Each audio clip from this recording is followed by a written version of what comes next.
Ukuhamba kukubona. Elo liqhalo. Liqhalo elithetha ukuthi ukuhamba kumfumanisa amava umntu, imfundiso nolwazi ngezinto ezintle kwakunye nezimbi. NgesiNgesi singathi to go is to say. He's not make sure. Xebe, traveling is seeing.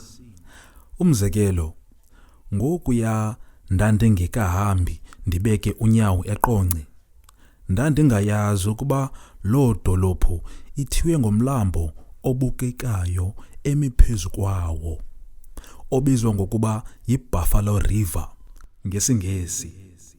Kuyinene ukuba ukuhamba kukubona.